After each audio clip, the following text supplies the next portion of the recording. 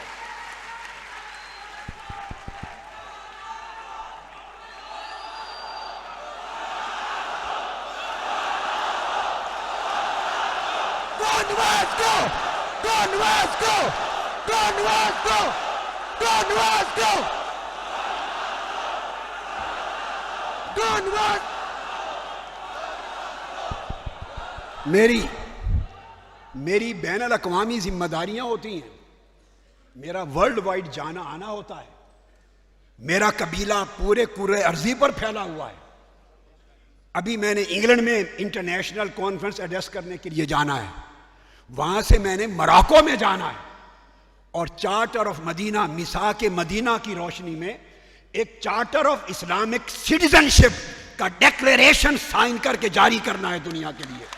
میرا جانا آنا دنیا میں میری ذمہ داریاں ہیں، لیکن میرے جانے آنے میں کوئی کہہ دیتا ہے،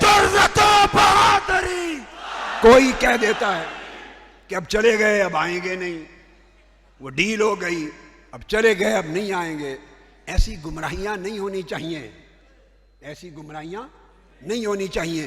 میری زندگی میں ایک ہی ڈیل ہوئی تھی خدا اور مصطفیٰ کے ساتھ، بس اس کے بعد کسی کو ڈیل کی جرت نہیں ہے، جرت نہیں ہے میری خدا اور مصطفیٰ سے۔ جب تک بکے نہ تھے کوئی پوچھتا نہ تھا، تو نے خرید کر ہمیں انمول کر دیا۔ جرت و بہادری، اس کے بعد جرت و بہادری، جرت و بہادری، جرت و بہادری، جرت و بہادری، جیوے جیوے، یہ ہتھ کنڈے، جیوے جیوے، جیوے ہتھ کنڈے، جیوے جیوے، جیوے جیوے۔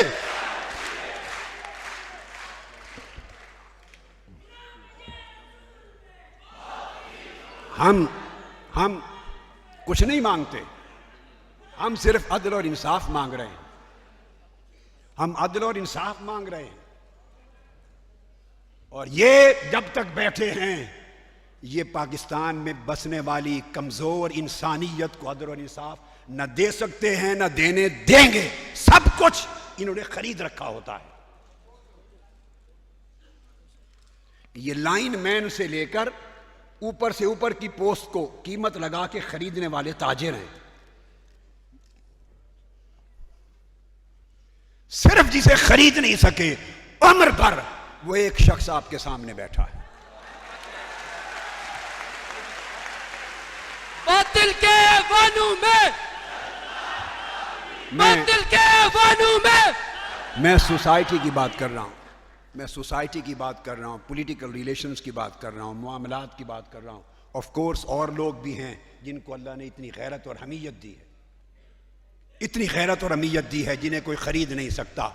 اسی لیے تو میں نے ان کو مخاطب کیا ہے اور ان سے اپنی امیدیں رکھی ہیں اور کہا ہے کہ خدا کے لیے صرف کراچی میں الجھ کے نہ رہ جاؤ، یہاں پنجاب کی لاشیں بھی انصاف مانگ رہی ہیں۔ ظالمہ جواب دو۔ اور جس دن انصاف کی فراہمی پنجاب کی سرزمین پہ ہوگی، یہاں کا بچہ بچہ انصاف کے ساتھ کھڑا ہوگا۔ خون رنگ لائے گا، خون رنگ لائے گا۔ پھر اس کے نتیجے میں پھر نظریاتی دہشت گردی آتی ہے، سیاسی دہشت گردی دھکیلتی ہے ادھر، معاشی دہشت گردی لوگوں کو دھکیلتی ہے، قانونی دہشت گردی فرسٹریشن کے نتیجے میں دھکیلتی ہے نظریاتی دہشت گردی کی طرف۔ اور نظریاتی دہشت گردی یہ خود اس کے سرپرست ہیں، ان کے الائنس ہیں نظریاتی دہشت گردوں کے ساتھ۔ اور میں یہ بتا دینا چاہتا ہوں، اور کسی کے لیے کوئی نئی خبر نہیں ہے، ان کی معلومات مجھ سے کہیں زیادہ ہے، کہ سارے ملک میں دہشت گردی کا سب سے بڑا مرکز پنجاب ہے، پنجاب ہیڈ کوارٹر ہے. دہشت گردی جنم سے یہاں لیتی ہے اور دہشت گرد پناہ بھی یہاں لیتے ہیں. یہ 4 قسموں کی دہشت گردی کا جب تک خاتمہ نہیں ہوگا اور ان 4 قسموں کے دہشت گردوں کا خاتمہ نہیں ہوگا اس وقت تک مسلح دہشت گردی اس ملک سے ایلیمینیٹ نہیں ہو سکتی. ہاں دب جائیں گے، بکھر جائیں گے ایک عرصے کے لیے، پھر ری یونائٹ ہو جائیں گے، پھر کنسولیڈیٹ ہو جائیں گے، پھر تازہ دم ہو کے آ جائیں گے. ان کو بین الاقوامی طور پر بھی سپورٹیں ہیں اور ود ان مسلم کنٹریز بھی ہیں اور خود پالنے والے حکمران خود بھی لوکلی یہاں بیٹھے ہیں. لہذا اب آج نظام جسے آپ کہتے ہیں کہ نظام چلتا رہے، نظام سن لیں کیا ہے. جس کو نظام کہا جاتا ہے وہ نظام یہ ہے کہ مالدار اور طاقتور گناہ کرے تو حج کر لے. مالدار اور طاقتور گناہ کرے تو حج کر لے، اور اگر جرم کرے تو جج کر لے. گناہ کرے تو حج کر لے، ظلم کرے قتل کرے تو جج کر لے. یہ نظام ہے. لعنت ہے اس نظام پر.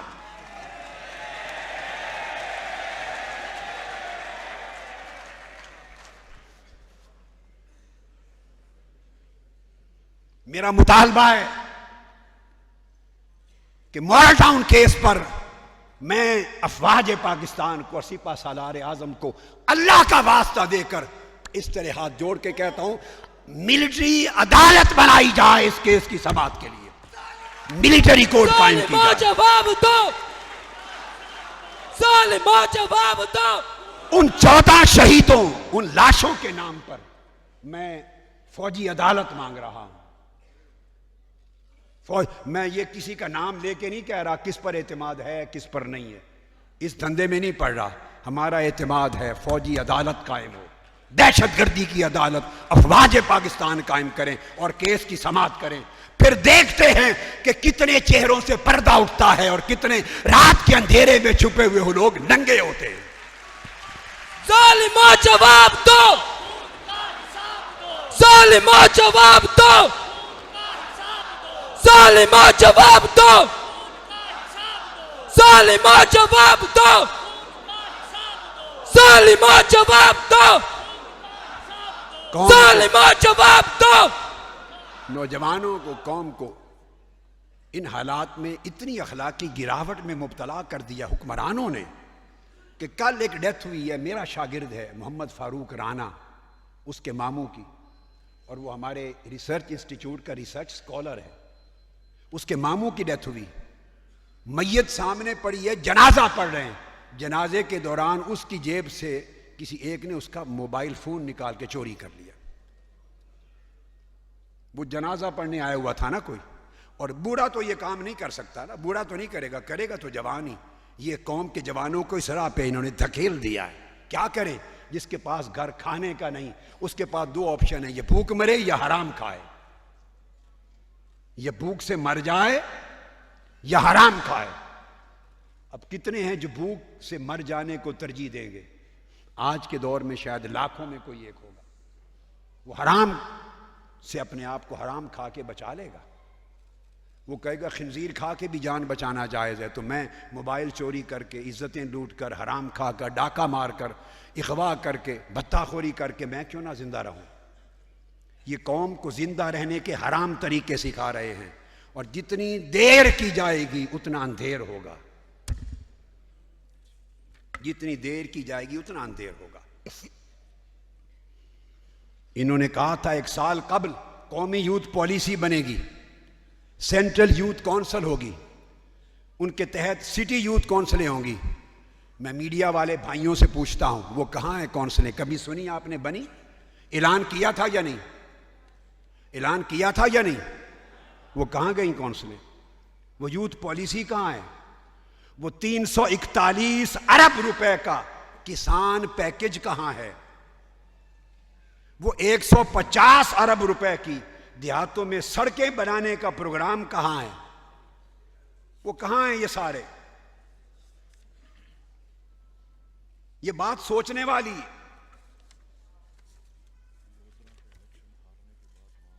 لودھرا میں 2.5 ارب کا پیکج اعلان کر آئے تھے، اب الیکشن ہارنے کے بعد اب وہاں کا پیکج کا کیا بنا؟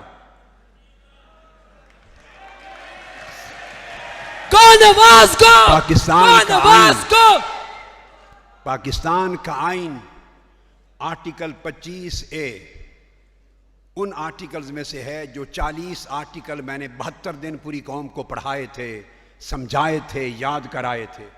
40 آرٹیکل آئین کے، ان میں 25A اس میں درج ہے کہ قوم کے ہر بچے کو 5 سال سے 16 سال کی عمر تک تعلیم دینا لازمی ہے، مینڈیٹوری ہے، کانسٹیٹیوشنل رسپانسبلٹی ہے۔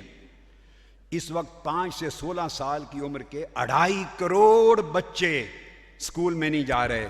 ہے کوئی پوچھنے والا کہ آئین کا کیا بنا؟ انہوں نے تعلیمی پالیسی اناؤنس کی تھی کہ ہر ایک کو اسکول میں بھیجا جائے گا کمپلسریلی، کہاں گئی وہ پالیسی؟ 2.5 کروڑ بچوں میں سے جو اسکول سے محروم ہیں، 53% صرف پنجاب سے ہیں، 53%۔ ان کا تو سادہ سادہ منصوبہ ہے، 60% سے زیادہ سیٹیں پنجاب کے پاس۔ اگر خدا نہ کرے اللہ نہ کرے یہ تو 3 صوبے کٹوانے بھی پڑیں اور خالی پنجاب کا نام بھی پاکستان رکھ دیں گے۔ ان کی سوچ تو اس طرح کی ہے۔ ان کو اقتدار چاہیے۔ آج پنجاب میں سبجیکٹ اسپیشلسٹ اساتذہ کی 20,000 نشستیں مدت سے 2-2.5 سالوں سے خالی پڑی ہیں، پر نہیں کی جاتی۔ کسی صوبے نے اس پر عمل نہیں کیا۔ مفت لازمی تعلیم کی جو فراہمی ہے اس کی شک 2010 میں پاس ہوئی، 2010 میں عمل نہیں کیا گیا۔ نجی تعلیمی اداروں کی تعداد کم ہو رہی ہے، آبادی بڑھ رہی ہے اور سکول اور ادارے پرائیویٹائز کیے جا رہے ہیں۔ سکول جو گورنمنٹ چلاتی ہے وہ نجی شعبے کو دیے جا رہے ہیں، اور اورنج بس اور میٹرو بس جو نجی شعبوں کو چلانی چاہیے وہ حکومت پنجاب چلا رہی ہے۔ کوئی؟ میں تمام ٹی وی چینلز اور عظیم جنہوں نے کردار ادا کیا، عظیم الیکٹرانک اور پرنٹ میڈیا کے نمائندگان، مالکان اور انتظامیہ اور کارکنان، ان کو مبارکباد دینے کے ساتھ یہ کہنا چاہتا ہوں، اس قوم تک پہنچائیں یہ بات۔ اس ملک میں 4 وزیر اعلیٰ ہیں، 4 صوبے ہیں۔ ہے کوئی پوچھنے والا؟ خواہ اسلام آباد سے کوئی پوچھے یا پنڈی سے کوئی پوچھے، یا کوئی کراچی سے پوچھ لے، کوئٹہ سے پوچھے، کوئی پشاور سے پوچھے، اسلام آباد میں ہے کوئی شور مچانے والا؟ کیا وجہ ہے؟ وزیر اعظم صاحب 2.5 سال میں جس دورے پر جاتے ہیں پنجاب کا وزیر اعلیٰ ساتھ جاتا ہے، سندھ کا کیوں نہیں جاتا؟ KPK کا وزیر اعلیٰ کیوں نہیں ساتھ لے جاتے؟ بلوچستان کا کیوں نہیں لے جاتے؟ کس کیپیسٹی میں پنجاب کا وزیر اعلیٰ آپ کے ساتھ جاتا ہے؟ اگر جاتا ہے بطور وزیر اعلیٰ، اگر بطور چیف منسٹر جاتا ہے ایک شخص، تو باقی مر گئے ہیں 3 صوبوں کے وزیر اعلیٰ، وہ مر گئے ہیں، انہیں کیوں نہیں لے جاتے؟ اور اگر وہ بطور وزیر اعلیٰ نہیں جاتے، آپ کے بھائی کے طور پہ جاتے ہیں، تو پھر فیملی بزنس پہ جاتے ہیں آپ یا کنٹری بزنس پہ جاتے ہیں؟ ہے کوئی پوچھنے والا؟ میں تو پکار رہا ہوں، جھنجھوڑ رہا ہوں، آواز حق بلند کر رہا ہوں، تاکہ ایک ایک کان تک میری سچی آواز پہنچ جائے۔ ایک ایک دروازے پر دستک دے رہا ہوں، کسی ذاتی مفاد کے لیے نہیں، اپنی قوم اور اپنی نسلوں کا مستقبل بچانے کے لیے۔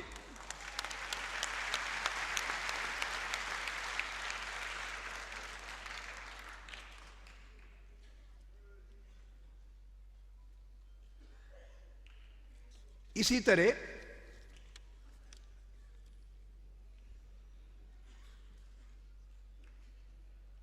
پنجاب میں جو بچے اسکول سے باہر ہیں ان کو اسکول میں لانے کے لیے 226 ارب روپے کا بجٹ چاہیے، سندھ میں 261 روپے، کے پی کے میں 137 اور بلوچستان میں 45 ارب روپے۔ یہ دستیاب وسائل ہیں، کیا یہ استعمال ہو رہے ہیں اس مقصد پہ؟ یہ فنڈز استعمال ہو رہے ہیں؟ بیڈ گورننس، کرپشن، علم دشمن اور انسان دشمن پالیسیز نے یہ سارے خواب اس قوم کے اور قوم کی نوجوان نسل کے چکنا چور کر دیے۔ انرجی کرائسس ان کے کنٹرول میں نہیں۔ آپ وزیر اعظم صاحب کا ہر خطاب سنیں، کہتے ہیں 2.5 سال کے بعد انرجی کرائسس سولو ہو جائے گا اور آپ کو بجلی مل جائے گی۔ وہ کیوں کہتے ہیں 2.5 سال کے بعد نئے الیکشن ہو جانے؟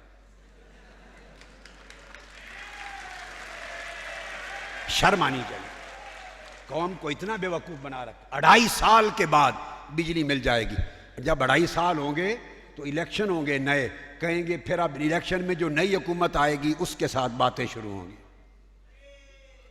ہر دور میں یہ کرپٹ لیڈر پہلے والے تھے یا اب والے، دونوں نہلے پہ دہلائے، دونوں نہلے پہ دہلائے۔ ہر کوئی 5 سال گزارتا ہے اور قوم کو برباد کرتا ہے۔ کب تک ایسا کرنے کی اجازت رہے گی اس ملک میں؟ کب تک اس ملک کا مقدر تاریخ کرنے کے لیے لٹیروں کو کھلا چھوڑا جاتا رہے گا؟ انرجی کرائسس ہے، دہشت گردی ہے، بیڈ گورننس ہے، کرپشن ہے، اقربا پروری ہے، مہنگائی ہے، بے روزگاری ہے، طبقاتی تقسیم ہے، عدل اور انصاف کی عدم فراہمی ہے، ہیومن رائٹس کا قتل ہے۔ ان ساری چیزوں نے اور انتہا پسندی، دہشت گردی، انہوں نے نوجوانوں کو انتہا پسندی، دہشت گردی، منشیات اور بے راہ روی کا شکار کر دیا ہے، اور برین ڈرین ہو رہی ہے۔ لوگ باہر جا رہے ہیں، مایوس ہو چکے ہیں۔ جب جوان نسل اور پڑھے لکھے اپنا مستقبل اپنی قوم اور ملک کے اندر نہ دیکھیں، اس ملک کی خیر نہیں ہوتی، اس کی خیر نہیں ہوتی۔ لہذا میری یہ گزارشات تھیں، اور میں سمجھانا بتانا یہ چاہتا ہوں کہ خدا را اس ملک اور قوم کو بچانے کے لیے اس نوجوان نسل کو بچایا جائے۔ یہ قائد اعظم کا سرمایہ تھا، یہ قائد اعظم کے محافظ تھے، یہ ملک پاکستان کے محافظ ہیں، یہ اس قوم کے محافظ ہیں، ملک کے نظریے کے محافظ ہیں، ہمارے مستقبل کے محافظ ہیں۔ یہ کسی کے بیٹے بیٹیاں نہیں، ہم میں سے ہر ایک کے بیٹے بیٹیاں ہیں۔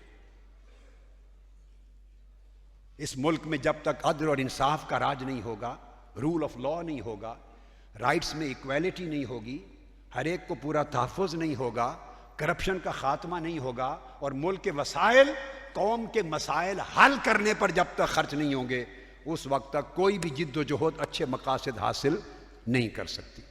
میں اینڈ پر تمام میڈیا کے بھائیوں کا، اب طلبہ اور طالبات اور اپنے بیٹے بیٹیوں اور بھائیوں اور بہنوں کا شکریہ ادا کرتا ہوں، مبارکباد دیتا ہوں، اور آپ کو ایم ایس ایم مصطفی اسٹوڈنٹس موومنٹ کی پوری لیڈرشپ، کارکنان اور ان کے سینئرز اور سابقین، اور یوتھ لیگ کے سارے کارکنان اور لیڈرز اور سینئرز، سب کو مبارکباد دیتا ہوں، اور آپ سے کہتا ہوں کہ میرے نوجوان بیٹے اور بیٹیوں، ایم ایس ایم ایک سمندر ہے، اسے منزل تک پہنچنا ہے، اس کا حصہ بن جائیں، اسے طاقتور کریں، اس کے ذریعے امن کا، علم کا میسج لے کے آگے جائیں، ضرب امن اور ضرب علم کے ذریعے پاکستان کا مقدر بدلیں۔ والسلام علیکم ورحمۃ اللہ وبرکاتہ۔ طلبہ کی قوت